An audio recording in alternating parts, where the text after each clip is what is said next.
கிருஷ்ணகிரி மாவட்டம் ஓசூர் நகரமானது தமிழகத்தின் தொழில் வளர்ச்சியில் முக்கிய பங்காற்றுகிறது. தமிழ்நாட்டின் தொழில் மையமாக திகழும் இங்கு ஏராளமான ஆட்டோமொபைல் மற்றும் உற்பத்தி தொழிற்சாலைகள் உள்ளன.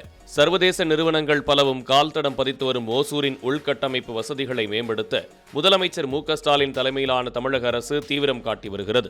அதன்படி 2000 ஏக்கர் நிலப்பரப்பில் ஆண்டுக்கு 3 கோடி பயணிகளை கையாளக்கூடிய வகையில் பன்னாட்டு விமான நிலையம் ஓசூரில் அமைக்கப்படும் என்று கடந்த ஆண்டு சட்டப்பேரவை விதி 110 கீழ் முதல்வர் ஸ்டாலின் அறிவித்திருந்தார். அதன்படி ஓசூர் விமான நிலையத்துக்கு 2 இடங்களை தேர்வு செய்து தரும்படி தமிழக அரசின் தொழில் வளர்ச்சிக் கழகம் கேட்டுக் கொண்டது. ஆய்வுகள் நடத்தப்பட்டு ஓசூர் கிழக்கு மற்றும் தெற்கில் தலா ஓரிடம் தேர்வு செய்யப்பட்டது.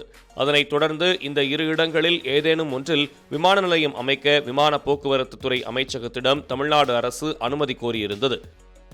இந்நிலையில் தமிழக எல்லையை ஒட்டியுள்ள சோமனஹள்ளி என்ற இடத்தில் சர்வதேச விமான நிலையம் அமைக்க கர்நாடக அரசு தீர்மானித்துள்ளது. கர்நாடகா எடுத்துள்ள இந்த முடிவு இன்னும் அறிவிக்கப்படவில்லை என்றாலும் இதற்கு மத்திய அரசு அனுமதி கிடைத்தால் ஓசூர் திட்டத்தை தமிழ்நாடு கைவிடுவதை தவிர வேறு வழியில்லை. ஏற்கனவே பெங்களூர் மெட்ரோ ரயில் திட்டத்தை ஓசூர் வரை நீட்டிக்க தமிழ்நாடு அரசு விடுத்த வேண்டுகோளை கர்நாடகா நிராகரித்தது. அதற்கு பல காரணங்கள் கூறப்பட்டாலும் ஓசூர் அதிவேகமாக வளர்ச்சியடையும், அதனால் பெங்களூரின் சர்வதேச முக்கியத்துவம் குறைந்துவிடும் என்ற அச்சமே உண்மையான காரணமாக கூறப்படுகிறது.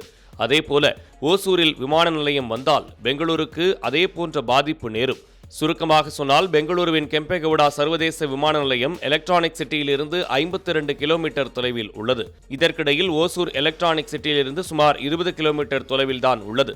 ஓசூர் விமான நிலையத்திற்காக ஆய்வு செய்யப்பட்ட சாத்தியமான இடங்களில் தற்போதுள்ள விமான ஓடுபாதை, தொகரை அக்ரஹாரம், தாசப்பள்ளி மற்றும் சூளகிரி ஆகியவை அடங்கும். இவை இரண்டும் கெம்பேகவுடா சர்வதேச விமான நிலையத்தை விட எலக்ட்ரானிக் சிட்டிக்கு அருகில் உள்ளன. இதனால் மிக அருகில் உள்ள ஓசூர் விமான நிலையத்தின் மேம்பாட்டை பெங்களூரு பொதுமக்கள் வரவேற்கின்றனர். ஓசூருக்கும் சோமனஹள்ளிக்கும் இடையிலான தூரம் 50 கிலோமீட்டருக்கும் குறைவு. அதே சமயம் பெங்களூருவின் வடபகுதியில் தற்போது செயல்படும் சர்வதேச விமான நிலையத்துக்கும் சோமனஹள்ளிக்கும் 70 கிலோமீட்டருக்கும் மேல் இடைவெளி உள்ளது. ஒரே நகரில் 2 விமான நிலையங்கள் அமையும் போது 50 கிலோமீட்டருக்கு மேல் இடைவெளி இருக்க வேண்டும் என்பது நிபுணர்களின் பரிந்துரை.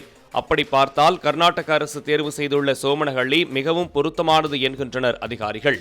பெங்களூருக்கு 2வது விமான நிலையம் அமைப்பது என பல ஆண்டுகளுக்கு முன்னரே அரசு முடிவு செய்துவிட்டது. ஆனால் தற்போதுள்ள கெம்பேகவுடா சர்வதேச விமான நிலைய நிர்வாகத்துக்கும் கர்நாடக அரசுக்கும் உள்ள ஒப்பந்தப்படி 2033 வரை 150 கிலோமீட்டர் சுற்றளவில் இன்னொரு விமான நிலையம் அமைக்கக்கூடாது.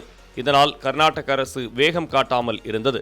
ஆனால் தமிழக அரசின் இந்த முயற்சியால் ஓசூர் விமான நிலையம் வந்தால் கெம்பேகவுடா சர்வதேச விமான நிலையத்தில் அதிக பயணிகளை கையாள 2வது முனையத்தை திறக்க கர்நாடக அரசு செலவிட்ட ரூபாய் 5000 கோடி வீணாகிவிடும்.